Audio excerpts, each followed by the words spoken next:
If your Acer computer won't start and there's this blue LED light on all the time on the side of the computer, you might wanna try this.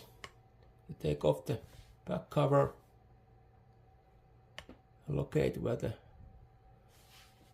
battery cable is connected to the board and remove it for a while and then connect it back.